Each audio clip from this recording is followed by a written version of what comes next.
KICC was built in 1973, 11th of September, and for the past 52 years, there has been quite a number of innovations happening, external and internal. This time around, the KICC is renovating fountains on the outside, and we're going to be showing you guys what that looks like, the inspiration behind it, and just how much that is going to cost. Welcome to the Kenya International Convention Center. Disco nights. Hey, Africa, disco nights. Africa, disco nights. So we're very excited and proud to be launching what we call the dancing fountains, which is a first in the continent of Africa. We are also very excited because this is adding to our product line. We're in the business of MICE, meetings, incentives, conferencing and exhibitions, and we believe with this feature that we're adding to give our delegates a very good experience when they come for meetings here or exhibitions or any other type of event that we have here. This will complement the experience that delegates have at KICC. We need to compete globally.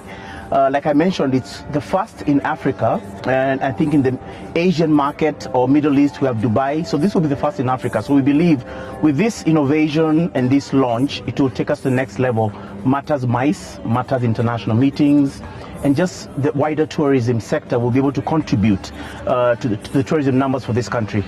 For any business that comes to us in terms of international conferences or exhibitions, if they want to have the dancing fountains as part of their package, we'll price it for them. On weekends, we'll have family extravaganzas. We'll have different events happening at the center that would like to link back to the fountains. We'll have dancing fountains for them.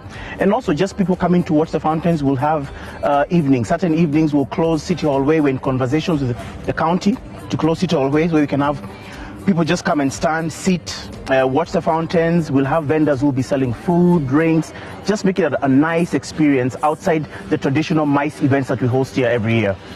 Approximately 100 million. Yes.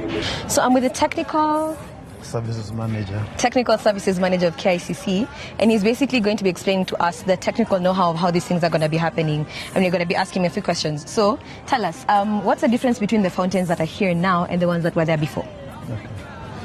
The fountains that we have here are the modern and the latest in the market. Mm-hmm. In fact, they're better than the Burj Khalifa, mm-hmm. because we're using artificial intelligence, mm-hmm. and using advanced robotics, mm-hmm. so that the music and the spraying works in tandem.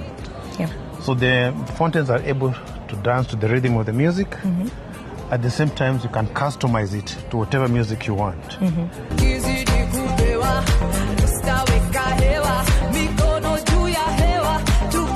As opposed to the older one we had, which is just spraying water into the hair, mm-hmm. without any music, mm-hmm. or without any lighting. Yeah. So how much water is going to be used in this project? How much water would this project need to keep sustained? Yeah, basically the capacity of the pools there is around 1 million liters. Mm-hmm. So once the pools have been filled with water, mm-hmm. that 1 million liters can take us for a longer time. Yeah. That means you'll be using quite a bit of water. Is there, thinking about this on a conservational perspective, how are we going to be able to sustain the project and keep it environmentally friendly? It's a saving on the amount of water, because once you fill the water with 1 million liters, mm-hmm. this one can take you for up to 6 months, mm-hmm. before you replenish again. Yeah. As opposed to the other time where we're replenishing it on a weekly basis. Mm-hmm.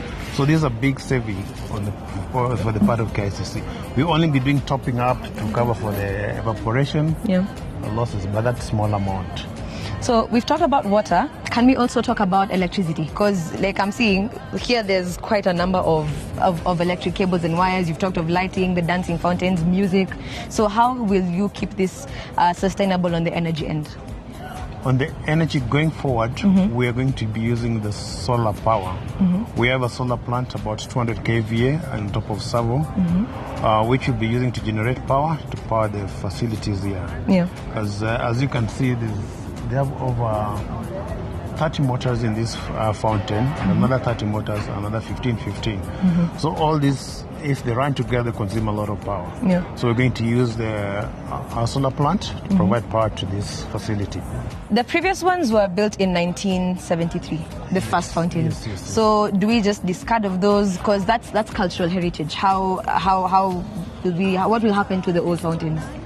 We have retained the old fountains, and we have not discarded them because we have maintained them. Yeah. But we shall be using them during the day when we have conferences going on and exhibitions.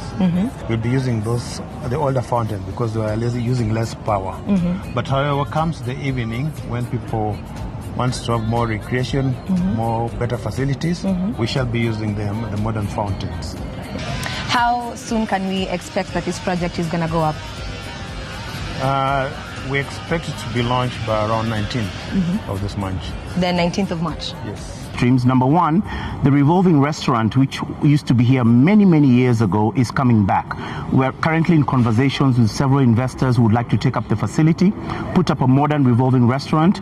We're also in discussions and in almost closing up using the tower as a digital advertising platform. Any client or any business who would like to advertise their product, their service, they can use the tower as a digital advertising platform. Approximately 100 million. Yes. All right. I mean, now you heard it, so we'll see how this goes on the 19th of March.